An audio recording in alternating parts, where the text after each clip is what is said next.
It was Thanksgiving of 1997. For the past couple of years, the holiday had been one of the few days all year when the streets of the Bronx's Soundview neighborhood were relatively quiet. Local gangsters and thugs from neighboring Castle Hill would lay down their guns and meet on the football field. It was a day when everyone could turn a blind eye to personal grudges and business and just indulge in the game, albeit with body protection under their uniforms. But in 1997, this tradition was broken. In the middle of the game, a gangster from the Sex Money Murder gang, nicknamed Suge, appeared on the pitch. Before anyone could think, he pulled a gun out of his sweatshirt pocket and pointed it at a gangster named Twin, the closest associate of the godfather of Sex Money Murder, and fired. What was it? Revenge or a coup attempt? It's actually a little more complicated.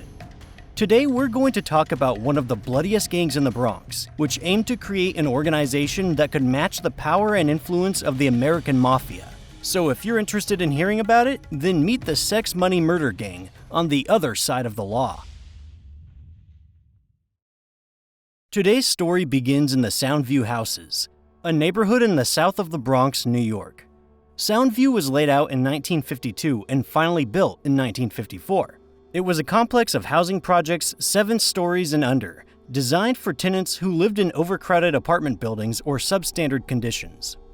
Residents were provided free gas and electricity at a flat rate of $42 per month. Each floor was assigned to 1 white, 1 black, and 1 Hispanic family, with the last apartment assigned to any family at the discretion of the New York City Housing Authority. The neighborhood was originally a symbol of hope. It was supposed to be a place where parents could raise their children in a safe environment and the elderly could spend their later years in comfort. In reality, the opposite happened. Soundview quickly overflowed with thousands of families fleeing the Jim Crow laws of the South and thousands of Puerto Ricans becoming U.S. citizens under the Jones Act. By the mid-1960s, Soundview had already descended into anarchy. By the 80s, the neighborhood was mired in violence, drugs, and crime. Then came 1986, when the crack epidemic gripped New York City. The spread of this drug caused crime to skyrocket, especially in poor neighborhoods. It was in this environment that the future members of Sex Money Murder, or SMM for short, began their childhood. Peter Rollack, who would later be called Pistol Pete, believed he was born to lead a criminal gang. His father, Leonard Rollack, was an authority in the crime world, having made a name for himself in the 70s, while working with the drug lord Nicky Barnes, who we have a separate video about. Pete liked to brag about a newspaper article that linked his father and Barnes to the Lachisi family. It was rumored that Barnes's heroin business brought him up to $72 million a year. Leonard Rollack was convicted twice. In 1976, he would receive a 15-year prison sentence, and in 1992, 50 years. Unlike his former partners, Pete's father refused to cooperate with prosecutors, for which he was highly respected in prison as a gangster, faithful to his principles. From Leonard Rollack, Pete inherited connections with old drug dealers and great ambition. Pete considered himself the heir to a criminal dynasty, and from a young age tried to match the reputation of his father. Around the end of 1987, 14-year-old Pete started befriending children who, though he didn't realize it, would interact with him throughout his criminal career. We're particularly interested in 2 of them, Pipe and Sean. Pipe was only 11 years old when he met Pete. He took his nickname from his mother's former boyfriend, a tall, muscular man known as Lead Pipe.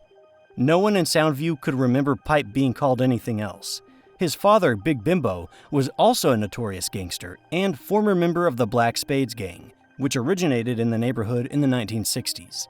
Bimbo's second prison term came just as his son was growing up, so he was not involved in Pipe's upbringing. Pipe had 3 brothers, 3 sisters, and a drug-addicted mother who at times starved her children, draining all of their welfare money for another dose. By the age of 11, Pipe had become the man of his house. At first, he brought in money earned at the supermarket, and later his cousin Pookie got him involved in drug dealing. The same cousin set him up with Pete Rollack, who quickly bonded with Pipe and became something of a big brother to him. As for the last member of our trio, Sean was the same age as Pete and had no gangster pedigree. He was raised by his grandmother, Miss Julia, a woman with a difficult temper, and so deprived of family warmth, Sean sought support on the streets. Among those close to him was one of the neighborhood's leading drug dealers, Fat Mike, who took care of Sean like a little brother, occasionally giving him money and treating him to pizza. Fat Mike explained to the boy how the laws of the street worked and nudged him into drug dealing. Sean and Pete became close while playing on the same American football team. This alliance was beneficial to both of them. Sean introduced his friend to a new life in one of the most violent ghettos in New York, which, growing up in a well-to-do family, Pete had only a vague idea of. And Pete, in turn, was drawn to Sean by his gangster connections. As for the relationship between Pipe and Sean, the guys also got along well. Although he was 3 years older, Sean had respect for his younger friend, who played the role of an adult and even his equal. Soon after the trio formed, Pete started getting them all into trouble. It started with stealing Italian kids' bicycles. Then came the group fights. Pete quickly realized that it was more effective to fight with opponents as a team and announced to his friends that they were now together and there would be no more one-on-one spars. Once Pete had a fight with a guy called Gay Rene, who was nicknamed for his habit of wearing tight pants. After school, Pete, Sean, and 2 other buddies surrounded Rene at the bus stop and attacked him. Police came to the commotion and the boys had to run away. But one of them, a guy named P.O., got caught. P.O. gave up Sean and another guy nicknamed B-Love, but he wouldn't mention Pete's name out of fear. The boys were sent to Spofford, a juvenile correctional facility on the Bronx River, and the paths of Sean and his friends parted. Pete and Pipe continued to sell drugs, and Sean was waiting on a long prison sentence and new acquaintances. In January 1988, an event occurred in Soundview that changed the neighborhood's criminal landscape. Rival gang members killed the dominant gangsters there. Fat Mike, who we already know of, along with 2 of his buddies, in addition to being a great tragedy for the young gangsters who loved him, and especially for Sean, who had not yet left for Spofford. Fat Mike's death created a power vacuum that was filled by a drug dealer named E.T. Larry. But when word reached Larry that one of his men was cooperating with the police, he left New York in a hurry, allowing Pete's team to expand and take over Soundview, forging an alliance with 2 other groups. Pete decided his organization needed a loud name, and one day announced to his associates that they were now the Kings. As an acronym, Kings could be deciphered as killing innocent N-words gangsta style. By the summer of 1990, the Kings had gained considerable fame. In particular, Pete became famous for shooting some guy in the leg and always carried small caliber pistols, for which the OGs nicknamed him Pistol Pete. The young gang began to have their own customs, such as addressing a fellow member by the code word Mo, which referred to an old crack dealer named Bimmo. Every gangster in the area from Fat Mike to Pipe owed his success in one way or another to this man's patronage and connections. Pete and his crew had been quite successful trading in Soundview territory and getting into minor skirmishes with other small gangs until they had to face a more serious adversary. The prelude to this event was Sean's return, who had served his time behind bars and returned to the game. But during his absence, Soundview's underworld had changed dramatically, and the competition among young dealers made it impossible for a newcomer or someone starting from scratch like Sean to make a decent income. 16-year-old Sean was lucky enough to meet a gangster named Little J, who was a year older than him and part of a semi-official booby set that considered Sean one of their partners. After learning of his comrade's difficulties, Little J suggested that he move to Springfield, Massachusetts, where the crack business was just getting started. Things took off, and by 1991, Sean and Little J could afford fancy clothes and nice cars. Although it should be noted, they were not on the same level. The lion's share of earnings went into Little J's pocket, but Sean was not too concerned about it. Little J had led him to a rich life, and he had also given him a new gangster name, Sugar Shaft, which referred to his love for sweets and his violent temper. From then on, Sean preferred to be called Suge. Suge began showing up at the Soundview houses flaunting his wealth. His desire to show off and his growing ego began to get his crew in trouble, as the old and vengeful gangsters of the Bronx despised these successful young men, who flaunted big money during such hard times in the drug trade. In September 1991, while riding around on a new motorcycle, Suge ran into the crew of E.T. Larry. Kieran Little and an associate beat Suge and chased him at gunpoint into a car, where 4 gangsters, including Larry himself, started interrogating him. They wanted to know where his partner Little J lived. When they entered the building, Suge pointed them to the 5th floor, although Little J lived on the 4th. Taking the elevator, Suge knocked on the first door he could, and before he was answered, he sprinted down the stairs. Once out of the building, he raced a few more blocks with a bloody face before he stopped and dialed Little J's number. His partner didn't pick up. There was only one person left in Soundview that Suge could count on, and that was Pete Rollack. After struggling to get his apartment, Suge piled inside and recounted what went down. Pete wasn't going to ignore what had happened. In his opinion, E.T. Larry's men should have been punished.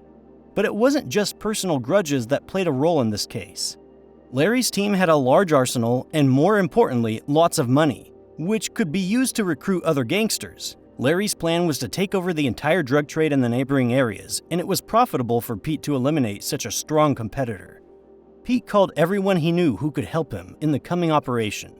Even Little J, with whom he had a mutual dislike, came to participate in the job. Then Pete suddenly changed his mind and, putting on a bulletproof vest and providing himself and Suge with weapons, announced that the two of them could do it alone, the main reason being to create the effect of surprise. They headed into the projects and met some of Pete's buddies. Together, they tracked down Lance, one of the 4 gangsters who had attacked Suge, and then everything went downhill. Suge, already looking for blood, urged everyone to attack, but seeing the moment as a disadvantage, Pete stalled. In the end, Suge did rush after Lance, and the others followed Suge's lead. The gunfight resulted in Lance being hit by one of Pete's bullets, but he managed to escape into a nearby building. The police rushed to the noise, and the young gangsters had to hide. Pete was on the verge of being caught. Police found the house where he was hiding and promptly ordered the residents to evacuate. But Pete was lucky to run into a guy he knew who gave him a new shirt and a baseball cap. And thanks to this simple disguise, Pete walked out of the building with the others, unrecognized. A couple of days later, there was a brief shootout between Pete's crew and E.T. Larry's men, which ended when the police arrived. The morning after, Suge and Pipe approached a Puerto Rican named Julio, who specialized in car theft. The guy was happy to help in the war against E.T. Larry and provided them with an old-fashioned and unremarkable car. Suge was designated as the driver, as he had a license obtained by Little J through corrupt connections in the Department of Motor Vehicles. Pipe and gangster Kevin Bimo Aller, who had joined them, got into the passenger seats and readied their guns. As for Pete, he refused to ride in the stolen car, considering the job not worth it and too risky. So this time, the operation took place without his participation. Suge, Pipe, and Bemo drove up the city block opposite the Soundview projects and spotted Lance and Kieran among their enemies. Suge drove closer and rolled down the car's windows. Kevin and Pipe opened fire on the gangsters. Lance fell to the sidewalk, wounded in the legs, while Kieran ducked for cover. In the midst of the battle, a young lady with a stroller happened to be nearby, and when she heard the shots, she was so frightened that she couldn't tell where they were coming from and ran straight into the heat of battle. By that time, Pipe had run out of bullets, and Bemo stopped firing, not wanting to hurt the woman and her baby. As the young mother disappeared around the corner, Pipe and Kevin opened the doors to get out and finish off the bleeding Lance. But Suge got cold feet and drove away. He attributed his decision to the fact that there were too many people on the block. On the way back, the stolen car stalled and the boys had to walk while hiding from the cops. 2 days after this incident, E.T. Larry invited his adversaries to negotiate, and on November 1st, 1991, Pete and Pipe met with the gangsters on the streets of the Bronx. E.T. Larry was outraged by the unscrupulous nature of the younger generation. Pete's crew was breaking unspoken rules by disrespecting older gangsters and attacking in broad daylight in front of witnesses. At the same time, their indiscriminate brutality frightened E.T. Larry, and he, realizing that Pete would leave his men behind, whether after their surrender or after their death, he chose the former. So Larry threw up his hands and said Pete's team could take the Soundview territory. But Pete's associate Kevin wasn't at the meeting and didn't know there was a truce. On November 3rd, he confronted Kieran of E.T. Larry's crew at a store and shot him dead. There had been a major change in the Soundview underworld. Pete and his crew were considered the Liberation Army that had driven the tyrant E.T. Larry to Seattle. They now stood at the top and were universally respected. Little J and Suge returned to Springfield, and Pete and Pipe continued to enjoy their success. A few days later, however, their celebratory mood was spoiled by the news that the police were looking for Kieran's killer. Although E.T. Larry did not fight back, the authorities were not so generous. A friend of the murdered man, nicknamed Nefertiti, posed a threat. She was the only witness who could prove the involvement of Kevin Aller from Pete's crew. Together with Pipe and Kevin, Pete tracked down the girl and threatened her with the death of all her relatives. Nefertiti didn't push her luck and left for Virginia the very next day. Next, Kevin suggested a rather bold move, which was to go to the police voluntarily. In his opinion, now that the detectives had no witnesses, all they had to do was let him go. And that's exactly what happened. After gaining control of Soundview, Pete took steps to consolidate the crack trade throughout the Bronx. Turning a blind eye to old grudges, he made peace with two reputable Castle Hill gangsters, the twins David and Damon Mullins. With David, also known by his nickname Twin, they even became real friends, as they were united by their lack of bad habits and great ambition. In the summer of 1992, Pete began to think about the ideological foundations of his life, and his gang in particular.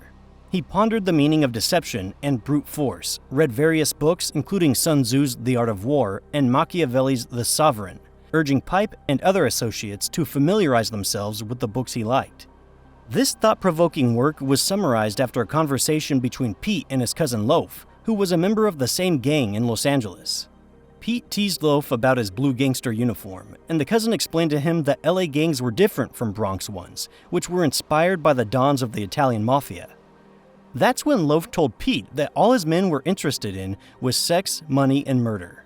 Pete later explained to Pipe that those three words perfectly summarize their mission.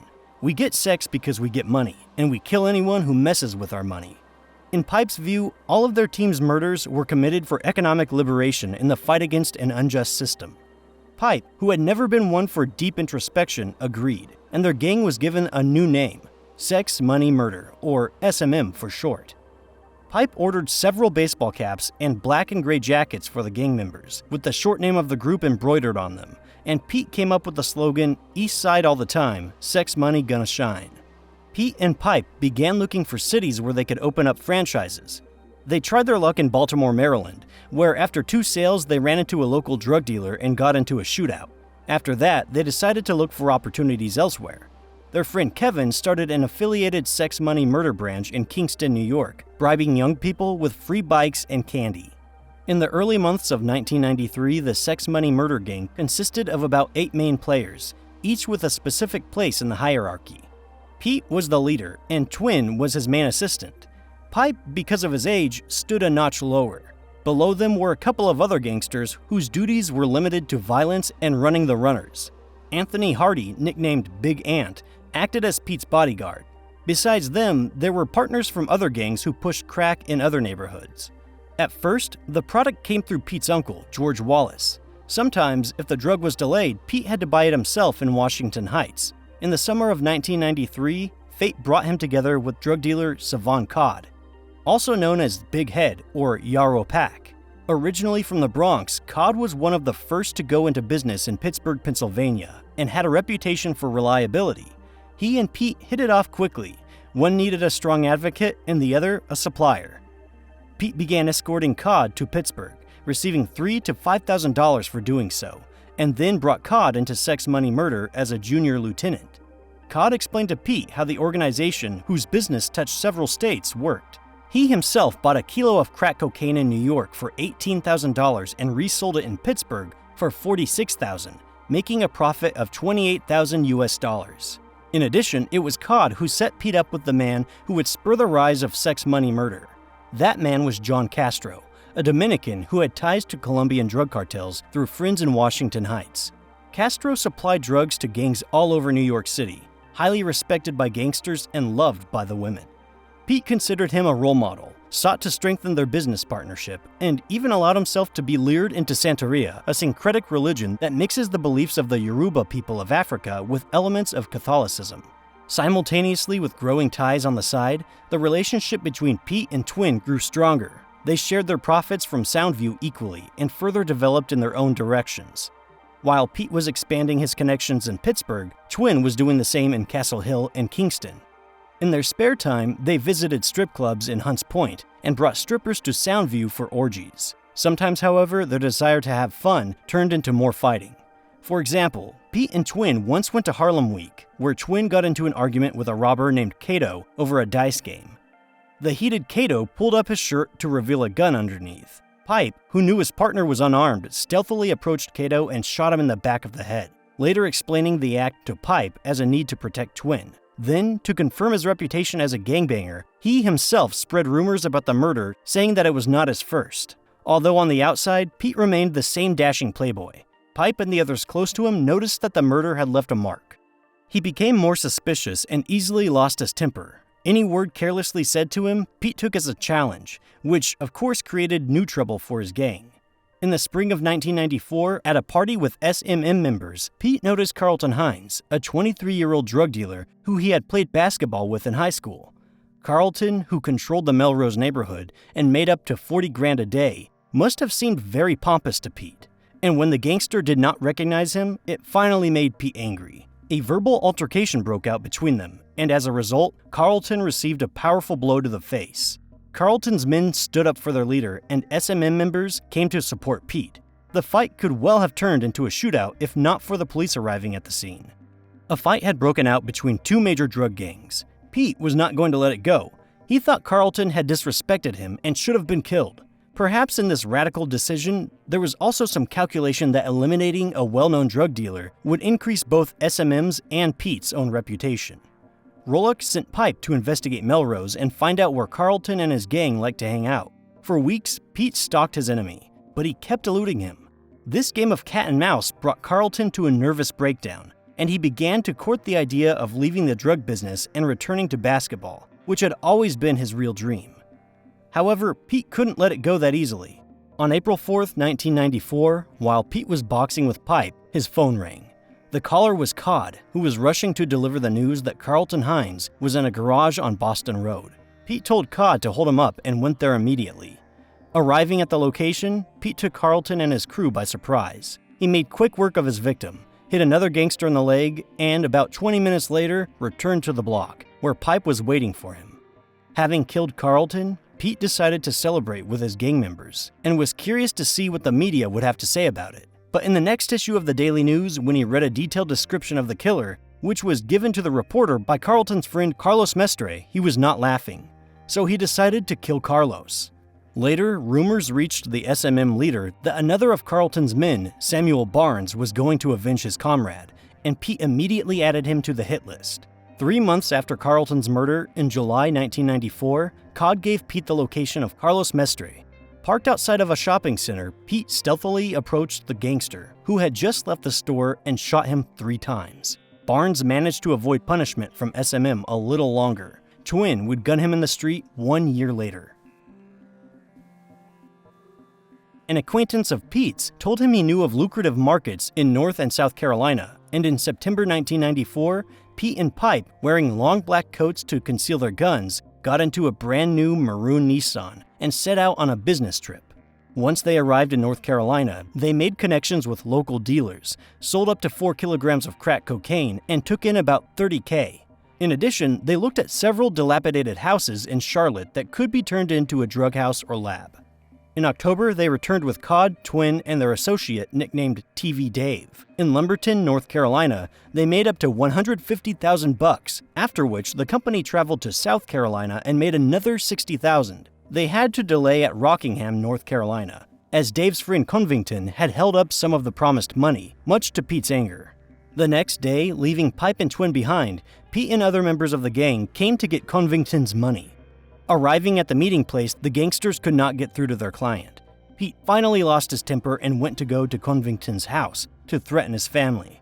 While his comrades were trying to calm him down, the police suddenly arrived. It turned out that Covington was an informant, and Pete's team had been under surveillance the whole time. Police dogs barked and scratched Pete's car, but the drug stash still went undetected.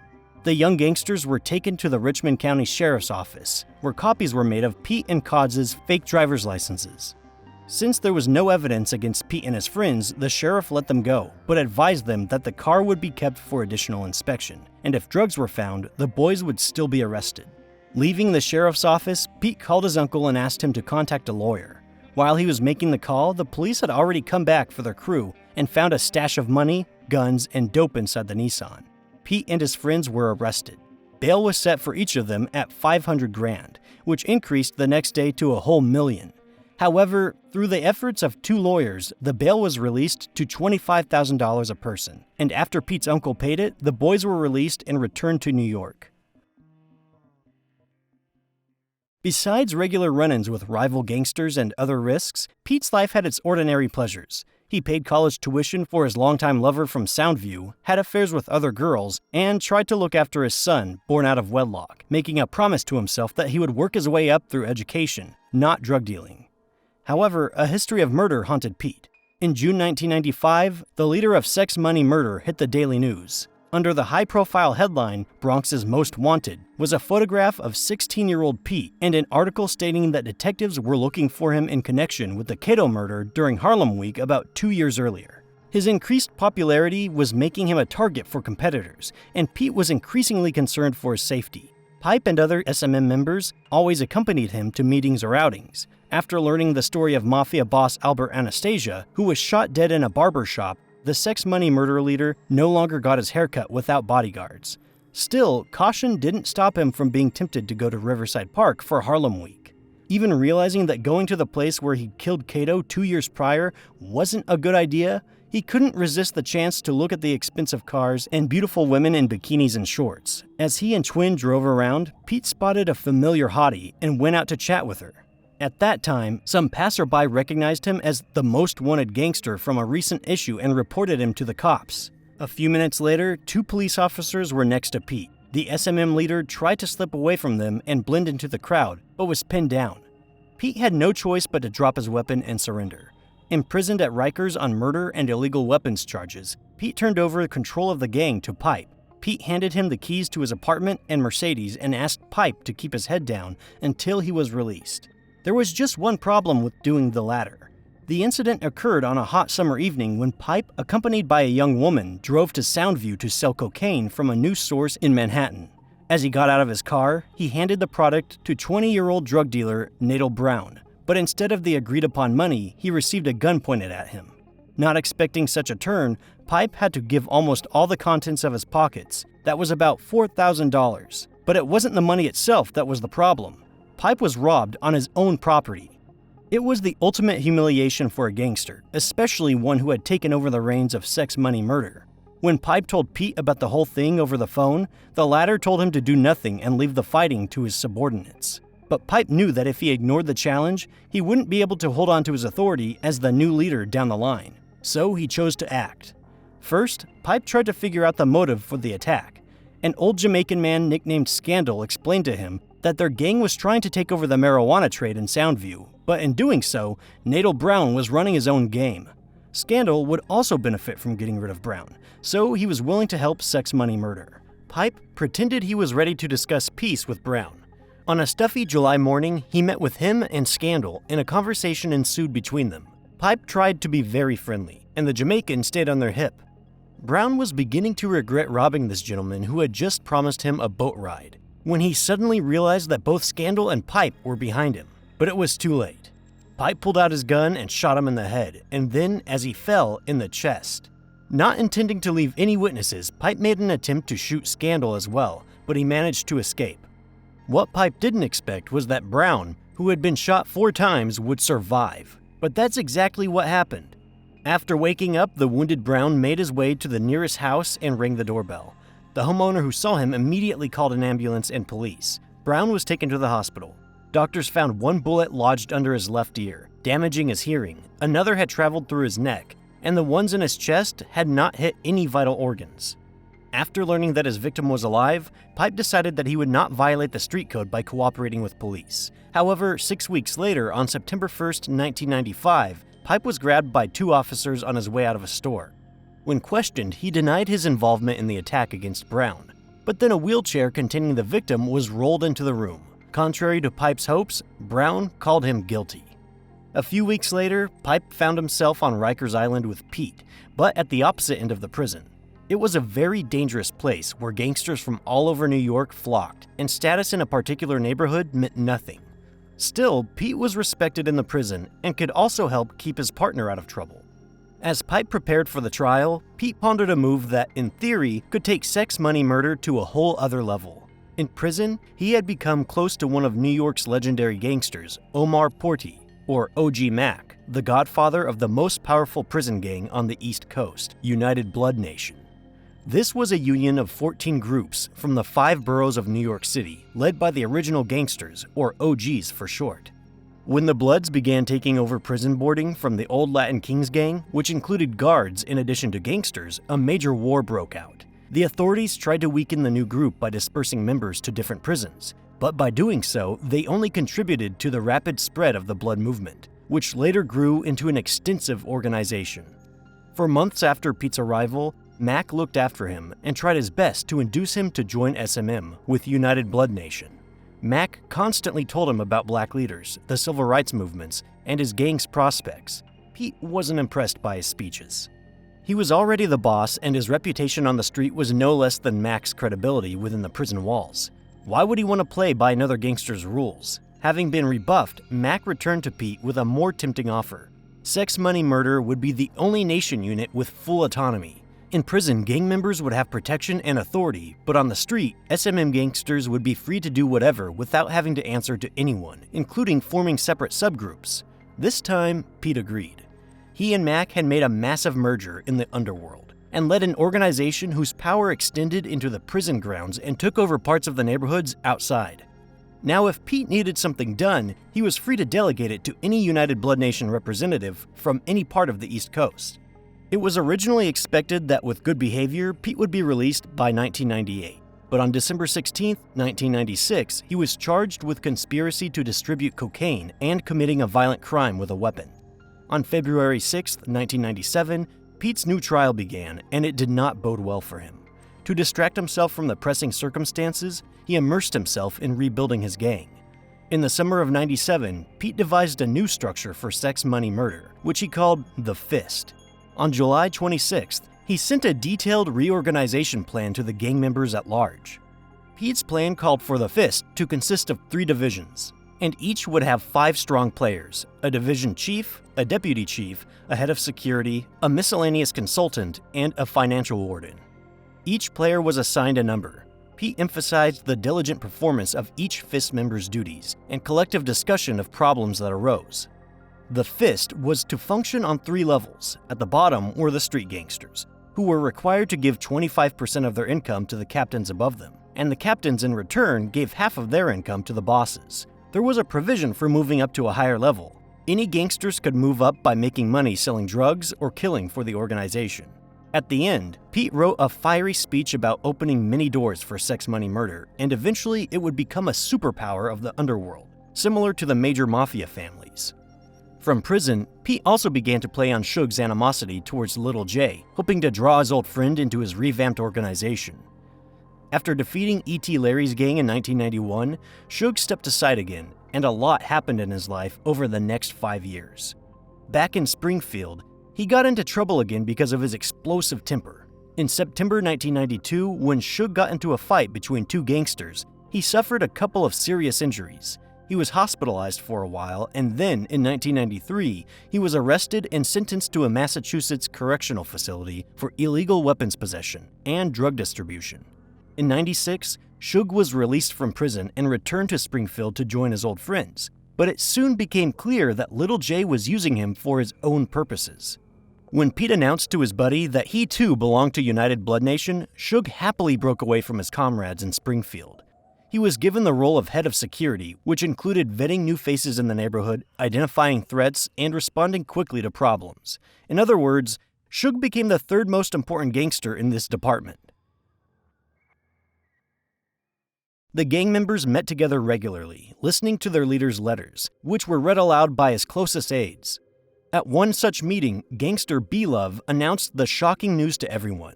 Pete had demanded the murder of Twin, his longtime friend and de facto deputy. According to the SMM leader, Twin was cooperating with the police by giving out information that prevented Pete's release. But was it true?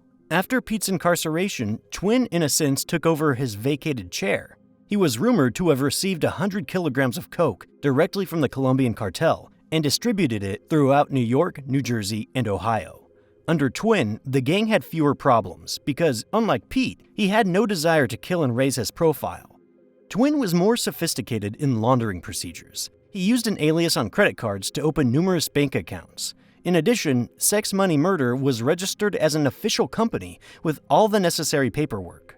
Using these papers, Twin opened an account at the State Bank of Long Island and issued bi-weekly checks to SMM members. that could serve as proof of legal employment. All in all, Twin was building a real corporation while pleasing people with a modesty and respectful attitude that contrasted with Pete's vanity and arrogance.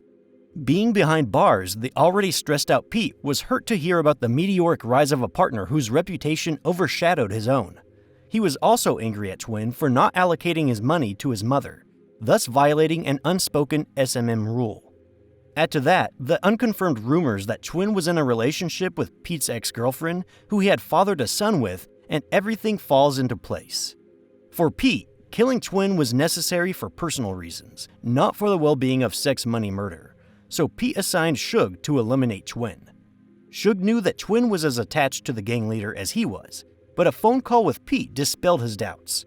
Several factors came together here: a desire to repay Pete for an old debt of revenge against E.T. Larry, simple trust of a childhood friend, and dreams of rising to the top of sex money murder. And becoming boss for the first time rather than an enforcer. Although not officially stated, it was implied that killing Twin would have given Suge OG or original gangster status. This would allow him to lead his own autonomous subgroup under the SMM umbrella. Suge decided that he would be the one to kill for Pete, and what happened next were the events of November 1997 that we started our story with. As you already know, on Thanksgiving Day, Suge went to kill Twin at a football field where the annual game between Soundview and Castle Hill gangs took place. It didn't actually happen as quickly as he planned. Once on the field, Suge shot Twin twice before the gun jammed. Chaos ensued as Twin's men and the SMM members on the field got into a shootout. Meanwhile, Twin got up off the ground and ran away. Apparently, he was wearing body protection under his jersey. Suge followed Twin and, after dealing with the gun, quickly shot him 3 more times as he ran across the road. Twin collapsed on the lawn next to a building, and Suge's next shots finished him off for good. A few days earlier, Pipe had tried to prevent this murder by sending a letter to the gang members ordering them not to touch Twin, but even his own brother Ro had put the leader's word above his. True that, like Suge, he was unable to join the others in celebrating Twin's elimination, realizing in his heart that it was undeserved.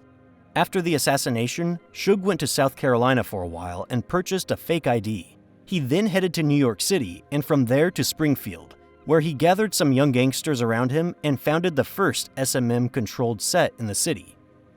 Afterward, he returned again to New York to see his girlfriend, never ceasing to worry that Damon Mullins, twin brother of the murdered David Mullins, might be coming after him. On April 10, 1998, Suge learned that Pete had been sentenced to 40 years for drug trafficking in North Carolina. At best, he was going to be out of prison at 60. When Suge heard the news, he burst into tears. Killing Twin hadn't set Pete free. In the end, it had made no sense at all. Now shattered, Suge decided to return to Springfield, where he found a new fling. One day, while spending the night at the girl's apartment, a small group of law enforcement agents, who had been following him since his days in South Carolina, showed up after him. Suge was temporarily transported to a federal prison in New Hampshire, and the next day, he was put on a plane with other inmates, where he unexpectedly met Pete. They were taken to the Metropolitan Detention Center in Brooklyn, where Suge was fingerprinted and a few hours later put into a van that took him to the courthouse. While Pete and Suge were in one cell, several other Sex Money Murder members and Pete's uncle George Wallace were in a neighboring cell. They had all been captured by the feds. Next, the whole bunch was led into the courtroom, where Judge Miriam Goldman Cedarbaum ordered the defendants to be uncuffed and asked each inmate in a rather friendly manner about his education and employment. Prosecutor Alexandra Shapiro went on to say that 2 of the defendants were eligible for the death penalty, Pete and Suge. The former's charges totaled 28 counts, including racketeering, murder, kidnapping, bribing a witness, and using a weapon to facilitate different crimes. Suge was charged with 8 counts, which included murder, racketeering, and kidnapping. While each was on trial, Suge and Pete stayed at the Metropolitan Detention Center, Brooklyn, a prison that housed about 2,000 inmates, also known as the Snitch House. The place was believed to be the last stop before making a deal with the feds. Suge and Pete got jobs as janitors, each cleaning their assigned area. Pete never gave up hope of gaining power in this new environment. Suge, on the other hand, just went with the flow and got into fights with prisoners and guards. One day, he and Pete got into a conversation about killing Twin, and Pete said it was a bad decision. For Suge, those words were a real shock. In fact, the SMM leader had just admitted to using him for personal gain. Suge's life gradually turned into a series of court hearings, between which he learned disappointing news about the other members of the gang. One by one, former SMM men went to jail and became informants. His faith in Pete had fractured, and now he just wanted freedom. One day, Suge made up his mind and called his lawyer, saying he was ready to cooperate with the feds. The first meeting with FBI agents didn't go at all the way he expected. Suge thought that with valuable information, he would be able to set his own terms, but it turned out to be the opposite. The FBI agents already knew most of what SMM's men had done, and even the revelation that he was the one who killed Twin, which Suge thought was his trump card, was old news to them. Nevertheless, the agents recognized him as a valuable witness, and at their next meeting, they offered a deal. Suge would tell them the whole truth about all his crimes and about other people's crimes that he knew of, and in return, the FBI agents would write to the judge requesting leniency for his substantial assistance. Suge agreed, and the long sessions began, during which, based on the gangsters' stories, the agents filled in the gaps in the Bronx's criminal history from over the past decade. On April 29, 1999, Suge confessed to all the crimes before the judge, though it was done with the expectation of further leniency in his sentence and without a shred of remorse. He was offered to participate in a witness protection program and agreed, after which he was moved to another prison. But back to the leader of Sex Money Murder. In 2000, weeks before his trial, Pete agreed to plead guilty on the condition that the government waived the death penalty.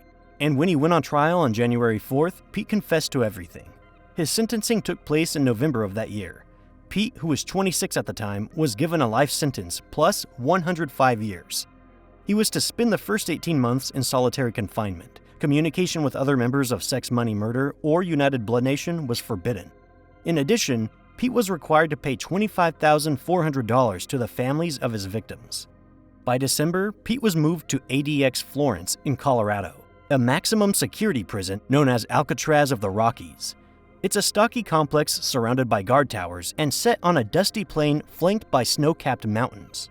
Pete was led to a concrete cell with one bed, a table, one stool, and a toilet in the corner. Food was supplied through a small door hatch. For only 1 hour a day, Pete was shackled and led to a small cage slightly larger than his cell where he could look up at the sky. The only people Pete could have occasional contact with were family members and lawyers. For a man like Pete, this lonely existence was a nightmare.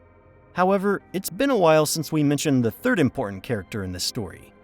What was going on in Pipe's life? Well, in October 1999, he was paroled from prison and returned to Soundview.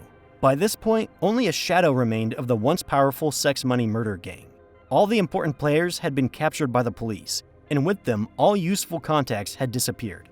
For the first few weeks, he went out partying and having fun with girls. Everyone knew that Pipe was broke, but his reputation as a tough gangster was doing its job, and people expected that very soon he would regain his former power. Pipe did manage to lead as many as 40 young bloods, but they were mostly troubled kids who didn't fully understand their roles and were constantly feuding with each other. He didn't despair and tried his best to create a new drug empire from scratch. He started in this way. Having intimidated a local gangster who was dealing drugs without following the SMM rules, Pipe managed to get 10 grand from him, serving as his startup capital. Having chosen 3 reliable assistants, Pipe offered each of them to contribute $3,000 and use the money to buy blow. In addition, they received some free product from a drug dealer who used one of the gang members' apartments. They then passed the drugs to the dealers, who were to sell them on the street, and then meticulously record each transaction. Pipe was making 70% of the profit on each shipment, and things were looking up. But in May 2000, Pipe got word that FBI agent O'Malley wanted to talk to him. The feds were aware that Pipe had taken over as leader and decided to capitalize on that. O'Malley tried to convince Pipe that his position had become more dangerous with Pete's arrest and offered him cooperation. According to him, Pipe could supply him with information on crime world events from time to time and in return receive a payment from the FBI each month. After thinking over this proposal and discussing it with his new girlfriend, Pipe signed the agreement. An important detail of this agreement was that, as an informant, Pipe was not to be caught breaking the law, though he eventually did. When FBI agent Forcelli was reviewing the taped crack sales, he clearly saw Pipe on one of the cameras. Now he would be punished with the other gang members. On May 31, 2001, the feds arrested several Soundview gangsters at once, and Pipe was among them. Opinions about his fate were divided. Some believed that Pipe could be given another chance, while others were convinced he was a lost cause.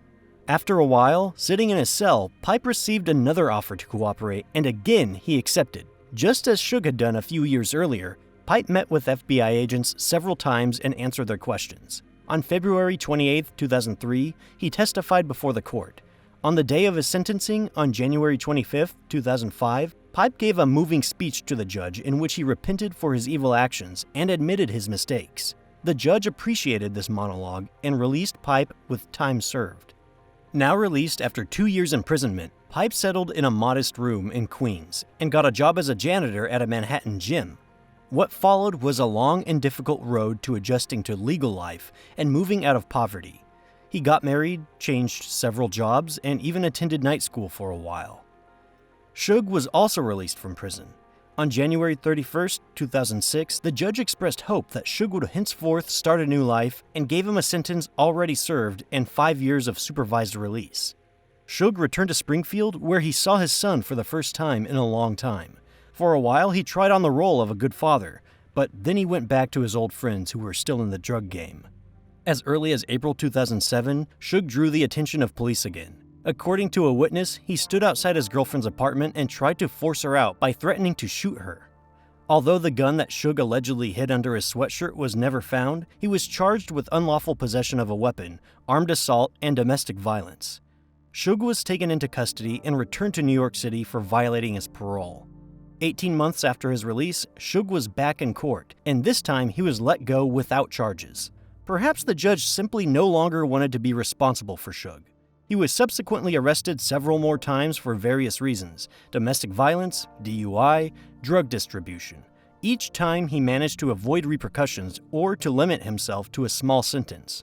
Unlike Pipe, he couldn't find himself in the world without risk and violence. In other words, Sugar Shaft didn't want to become just Sean again. At this time, Pete, as we recall, was serving his life sentence. At ADX, he was almost a model prisoner. By 2006, he had taken several adult education courses via closed-circuit television in his cell. Among them, courses in philosophy, political theory, economics, classical mythology, ancient Roman history, and anger management. Pete also wrote a novel about a Soundview gangster, which he called Trigga. In 2005, with the help of relatives, Pete was able to release this book, breaking the terms of his incarceration. He hoped that for such good behavior, his sentence would be commuted, and he could get out of solitary confinement and into the general prison population. His deal called for a review of his sentence in 18 months, but after his sentence was set, federal prosecutors refused to relax the restrictions. What happened to Pete and his fellow inmates next is unknown to us. The Sex Money Murder Gang, and particularly its leader, have made Bronx history and even left a reflection in the culture. Many rappers have written songs about Pete and his associates in their time, and they were imitated by SMM gangsters of the new generation. The gang's ideology spread throughout New York, then New Jersey. Over time, gangsters began using the term Peter Roll to describe a murder, although many of them no longer knew the origin of the phrase.